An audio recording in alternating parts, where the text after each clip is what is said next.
Alright, gang, I'm back and I'm gayer than ever. Let's do some news. This one's pretty funny. My wife told me about this morning. This guy in Iowa, I don't know that they got his name, a Missouri Valley farmer. This guy's at a diner that the former Vice President Joe Biden is visiting, the Cornstalk Cafe. Tells you where you are. And the guy's sitting there watching the television, watching football or something like that, and Joe Biden's standing next to him, staring at him like a fucking weirdo. This is a person who is used to commanding respect when he enters a room. He's used to people recognizing him and sucking his ass, I guess. So this guy's totally ignoring him. They say here that Korecki, a reporter or maybe somebody who's there with Joe Biden, asked the man who he was. He said he's a Missouri Valley farmer, and if he ignored Biden because he doesn't like the former vice president. And the man replied, "Who?" "Well, it's Joe Biden." "Who?" Korecki then informed the man that he, in fact, ignored President Barack Obama's vice president. "Are you serious?" The man told the reporter. "Oh, I'm not an Obama fan. This is Republican country." Hysterical. Poor Joe. Poor Sleepy Joe. Let's see if it'll pull up this photo. So this is from Natasha Korecki on Twitter, at Natasha Korecki. Poor Joe. Poor Joe. All right, moving on. This is another thing that caught my eye this morning, and my wife and I were talking about it. Green energy, and what made me think of this. This is an InfoWars story talking about long lines for charging Teslas. And immediately I think in maybe a contrarian way, probably not unique. Maybe I have oppositional defiance disorder. But these Teslas have to be charged. So these charging stations have to be running. And our electricity sources today are primarily coal, hydroelectric dams, and nuclear energy. And typically when you ask people who are environmentalists, what are your opinions about nuclear energy? Well, it's bad. Okay, so if we think that any one source of energy is bad, it's like I'm going to eliminate kale from my diet. I'm going to eliminate chicken from my diet. I'm going to eliminate corn from my diet. Now, you may have great reasons for eliminating those things, but what you're doing is restricting yourself. So what happens when there's a potato famine and your typical carb source is gone? There are no sweet potatoes for you to eat. Okay, well, I don't fucking eat onions. All right, well, that's all you got is onions. So a diversified energy portfolio is ideal here. You don't want to be pinned down to one energy source. I'm not sure why this page isn't coming up. Strange. All right, so from the Associated Press, Lisa Mascaro, Mary Claire Jelinek. Before I move on, I'm going to go back to this nuclear thing. So I thought, well, my wife asked me, why don't people want nuclear? Why do environmentalists not want nuclear energy? Well, Fukushima is one example. Whatever that place is in eastern Russia, Chernobyl. So these meltdowns are disastrous. They're rare, but they're disastrous, and they happen when you have aging infrastructure at these nuclear plants. So if an economy is struggling, perhaps the infrastructure, if it's public, is going to suffer as a result. So that infrastructure is used to contain wastewater, contain used fuel cells, etc. And so these fuel cells, they're radioactive. And so this depleted uranium can be enriched once again to make plutonium for nuclear weapons. So the spent fuel that's used in nuclear energy can be used to make weapons. So it's a controlled substance effectively. You can't let people who lust for power, or religious fundamentalists, or ultra fascists who want to just wipe the Middle East off the planet. I mean, I'm just talking out of my ass here. You can't let people get a hold of that stuff. So the problems with it I identified. This is from prosandcons.com. So I haven't independently fact-checked any of these, but they're reasonable statements.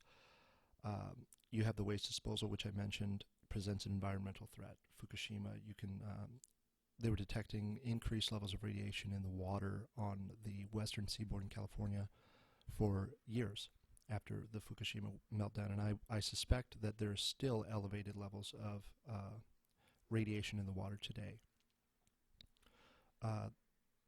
High cost, to me, is irrelevant. The cost is infrastructure.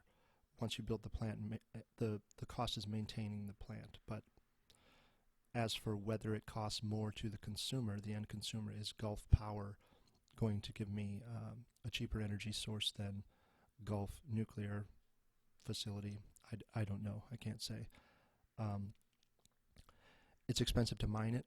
It's finite, like all of our sources of energy, with the exception of the sun. But nuclear sort of presents a stepping stone on the way to that sort of energy independence. And because the sun can't be metered in the same way that people claim that, well, the reason we don't use direct current is because it can't be metered. Tesla, people who are Teslaites, say that, well, the reason that Edison backed alternating current is that it can be metered. And people who are obsessed with power, people who are obsessed with wealth, once you get a little bit of it, you just want more. And so it was a conspiracy to back alternating current as opposed to direct current for our primary energy source because it was more profitable. So eventually we're going to get to some semblance of renewable energy, whether we're using geothermal heat for homes, we're designing homes more energy efficiently, we are using solar panels to provide enough electricity for a small family, 4 or 5. But as I said in the beginning, if you limit one source of energy, you say, well, I'm not going to eat potatoes. Well, potatoes are helping to spread the load, right? I've mentioned this before, talking about investment strategy. You don't want all of your savings in diamonds. You don't want all of your savings in water rights or stocks in Tesla, because if that fails, it's catastrophic for you. You can think of it like going out on a frozen lake.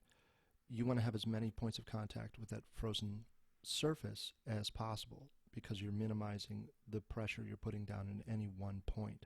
So ideally, you would have your whole body in contact with the ice. You would lay down flat on the ice and sort of scoot your way across, or have someone pull you across with a rope. Because if you put all of your weight down on one foot, you're maximizing the pounds per square inch of pressure you're putting on that ice, and you're likely to go through. It's the same way with investment. You want to spread that stuff out. It's the same way with the path to energy independence. Moving on. This is neat. Russian scientists present ancient puppy found in permafrost. This isn't the kind of news that I typically talk about. My wife likes puppies, so do I. And this is, they don't know whether it's a wolf or a dog. What I thought was funny about this, let's see if I can find it quickly. It has its tail, it has its teeth, etc., etc. Okay. Why has Yakusha come through a real spate of such unique findings over the last decade? First, it's global warming. Okay? So the first reason they're finding these animals trapped in the permafrost, the real reason they're finding treasure where it was previously unfound, is global warming. Just like everything else. The reason your kid sucks at chemistry is global warming. The reason your car won't start is global warming. The reason the things you want and don't have are out of your reach is global warming. So immediately following this, they state what is the actual reason for these finds. the second reason, not the primary reason. It's not the profit incentive. It's the second reason. Very serious, deep reason of why there are a lot of fines is the very high price of mammoth tusk in the Chinese market. You may or may not know, rhinos are hunted for their horns, elephants are hunted for their horns, and these mammoth fines have a mammoth profit incentive, you could say, because Chinese medicine incorporates these horns into virility products, we'll call them, boner pills, or boner teas, or boner something. Much of our culture is orchestrated and oriented around the boner. So take that for what it's worth. This puppy's pretty neat. It's got all its little puppy teeth, and this was from Associated Press, Daria Litvinova and Roman Kutukov. I may stop trying these, but I want to credit these people where it's due. All right, on to this Associated Press article. Lisa Mascaro, Mary Claire Jelinek. I didn't even read this article. It just got the wheels spinning. So it says Congress pushes ahead on Trump impeachment with nation split. The nation isn't actually split on this. So if you take the top 10 polls, and again, these are just polls, it's self-reporting in the same way that polls told us Hillary Clinton had a 96% chance or 98% chance 2 hours before the election results were announced of winning presidency, and she lost. So take it for what it's worth. You take the top 10 polls, Democrats favor impeachment, Republicans don't favor impeachment, and independents, the majority of independents do not favor impeachment. So they're leaning toward what you would call the Republican side. But most people see this as a farce. They see it for what it is. This is a political game, right? We've known this forever. People in power are willing to do just about anything to maintain that power. You can compare a power addiction to a drug addiction, for example.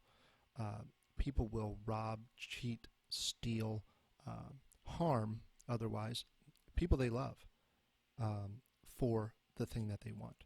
They want more heroin. They want more crack cocaine. They want more methamphetamine. So they're willing to betray anyone to get it. They're willing to do anything to get it. That's a problem for a number of reasons. But so this article title, which is all most people will read, it's all I read, and I'm just ranting on it because the title itself is false. If you're looking at Democrats versus Republicans, you might be able to show that it's 51% favoring impeachment because you're likely polling these people in California, on the East Coast, up New York, Connecticut, etc. You're polling people in cities. You do convenience samples, and what that means is you stand outside of a business or a school or whatever and catch people as they're walking by. Hey, what do you think about this issue? And you frame it a certain way, and hopefully you haven't hopefully you haven't projected your own bias onto the person who's responding to the poll. But if you look at the independent voters, I'm an independent voter. I'm not conservative. I'm not Republican. I'm not progressive. I'm not libertarian. I'm not any of those things. I'm certainly not. I certainly don't identify with the communism of the left at the moment. The independent voters favor dropping this shit. They see that it's a charade, and they're not beholden to any team. It's not Cowboys versus Indians, or I don't know, name another football team, Patriots. It's not Cowboys versus Patriots. I don't have a dog in the fight. I don't have a horse in the race. I don't care. What I care about are, well, homeless veterans. I care about protecting children. I care about protecting the environment without euthanasia. I don't want to see a rapid decline in population as a result of some energy initiative. I don't believe the world is going to be underwater in 12 years. I don't accept a lot of what I view as emotive, fear-inducing propaganda. I don't buy into most of that stuff. I'm heavily into the news, as you can probably tell. I read everything. And I discuss a lot of this stuff with my wife. I discuss it with my friends, coworkers, etc. I'm into this stuff, and so I maybe I've immunized myself against the fear portion. I'm not really afraid of anything. I'm trying my best to set myself up and set my family up to avoid what I think is coming as a result of all this insanity, but I don't think that's motivated by fear. So this headline from the Associated Press is a lie. The nation is not split. Oh well. Britain's first transgender couple to allow their 5-year-old child to begin transition. Outrageous headline. You can look at these bearded freaks, this gigantic woman, man. Oh, Jesus Christ. Jody, Greg, and this one, who, man, I feel so sorry for this kid. Jaden with a Y. Number one, they gave you a terrible name. Number two, man, you're ruining this kid's life. You're ruining this kid's life, and well, we didn't influence him. We're not trying to get him to become a girl. We're not influencing him in any way. You are the primary caregiver and the primary role model for this child. So if you are an insane person, it's increasingly likely that your child is going to be insane. If you're confused about your gender and you're confused about reality and you're confused about, name a thing, your child doesn't have any frame of reference. There's nothing to imprint on. There's no masculine, there's no feminine, there's this jumbled pile of nonsense that this kid is trying to use to figure out the world, to orient himself in the world. And so what do we do about this? You can use the state to solve it, and the state can come in and take this kid away from his parents. Maybe that's the thing to do. These parents are clearly, in my opinion, abusive. I see this as child abuse. At a minimum, psychologically abusive. So do you want CPS to come in and take this kid away from his parents so he can go into the child protective system and get raped by priests and teachers and lawyers and who knows? Who knows? Something like 80% of people who are currently the victims of human trafficking in the United States got there through child protective services. They're taken from their parents. They go out into the world. They're shipped between facilities. My dad grew up in a boys' home. It's terrible, terrible, terrible. I think he was kicked out of the house at 10 for being an asshole. So, something he and my uncle did. I think he was about 8 or 9 years old, something like that. And this is early 50s, so you could still play outside. Your neighbors weren't different from you. They were largely homogenous communities with strong social cohesion and stuff, but people still fucked around. Kids were still kids. So they go to this guy on the street. They lived in Coppinger. And this guy's kind of an asshole, doesn't want people playing in his yard. Older guy, whatever. People get salty. They go to his door. Maybe he's home, maybe he's not. I don't know all the details of the story, but they take turns lowering their pants, pressing their ass against the mail slot on the door. He's got one of those mail slots with the little flap, and shitting into the mail slot into this guy's house. And so they're like, he's describing it to me and pantomiming it because my dad's as ate up as I am. He's shitting and shoving his shit through the mail slot of this guy's house. And then my uncle does it as well. My uncle's the oldest. I think my dad is the fourth. Big family, boomer generation. So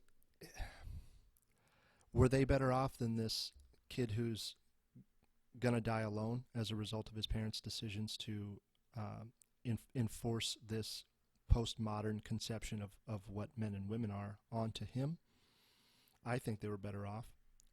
Even though my dad ended up in a boys' home and was kicked out of the house. I think he said he slept in a manger at like 10 or 11. because he had nowhere to go, or thought he had nowhere to go. He's a little kid, you know. What do you do when you're kicked out like that? So the state solution is going to be violence, as it always is. Do you let the state intervene and take this kid away and know that this kid, his life may be worse, may be better, you don't know. But I think if you ask children in Child Protective Services who are in protective custody of the state, I think they would vastly prefer this freak show of a family to no family at all. And that sort of influences my position on, let's say, gay people adopting children. Do I think it's optimal? No. I think a masculine and feminine coalescence, a union of the masculine and feminine is the best way to round out the human personality, and that's why this kid's going to be all fucked up. We don't know. We don't know if it's better. We don't know if it's worse. I'm of the opinion that 1 is better than none when it comes to parents, and 2 is better than 1. So where do you see where do you see high rates of single motherhood? Well, in prison. Where do you see it's obvious. It's obvious that having parents is better, and 2 is better than 1. So even if it's 2 dudes, even if it's 2 girls, even if it's 2 people who reject all modern conceptions of masculinity and femininity, and you get women who take hormones to grow beards and big fucking beer bellies and cut their tits off. Look at this fucking guy. It's better than nothing. It's better than nothing. Maybe that's Stockholm syndrome, that those children would be reporting that they're happy with their parents. I have no idea. But it's a sad thing either way. Excuse me. So this is an article from Hedge. Charles Hugh Smith of Two Minds blog. This is an interesting thing. If you want to read it, you can find it at Hedge. So this caught my eye. Dealing with news. We've been so jaded by all the lies, all the legal looting, all the rigged statistics, and yes, all the convenient, quote, accidents, that we no longer trust anyone to simply report the names and events. We now assume that everyone has an axe to grind and is likely being handsomely rewarded to sharpen the axe without appearing to do so too blatantly. So you have fair and balanced news. You have journalists reporting news with a clear political bias. I pull up a news site and the headline is going to tell you whether they lean left or right. It's not a problem if it's known. The Daily Beast, for example, is a left-wing outlet. They strongly favor state power. They strongly favor communism. They strongly favor postmodernism, etc. Just as Fox News is strongly right-wing. They strongly favor Christian conservatism. They strongly favor the intact family. They strongly favor an antiquated, you might say, vision of the American dream. It's clear where they stand. But when you look at something like CNN or MSNBC, where they have, again, quote, journalists pretending to give you news. They're pretending that they're offering you information to help you make decisions about the world, to help you decide how to orient yourself in the world. When in reality, they're giving you a twisted and manipulated version of events that confirms either your biases, which they've likely constructed, or it confirms the narrative that they're already propagating. You should be afraid. You should buy these products. You should listen to us. You should rely on us for your news because we're fair and balanced. The first name in news, the whatever, name a bullshit slogan. So the problem isn't the political bias. It's obfuscating that. It's pretending that you are fair and balanced. It's pretending that you are offering news. I thought of this a long time ago, and I don't know how to do it. Because I'm psychotic, I would rather have a news source that, let's say, a program that is a web crawler, an aggregator, that goes through all of the top stories of the day, I don't know, say the top 100 stories, pulls out keywords, organizes them, and then identifies only quotes and figures, statistics, because I don't care what you have to say before giving me these statistics. I don't care about your morning. I don't care about what happened when you were a kid. I don't care about how you relate personally to the news that you're giving me. All I want to know is what the story is. I want to know the factual information that enables me to make more informed decisions about what to do with my life. Okay, is the housing market up or down? Is it grossly inflated? Uh, what are important resources? What are we going to war? So if you are constantly bombarded with fear porn, you're not going to make rational decisions. And I think, you know, it's a partnership between the corporatocracy, the news media, the banks, and our government, which is now controlled by an assembly of those parties. They all have an incentive to keep you backed into a corner, isolated, afraid, and anxious, because you buy more products that way. You're going to tune in. You're going to sit through my next commercial break. You're going to give me your eyeballs a little bit longer, and I can sell those eyeballs.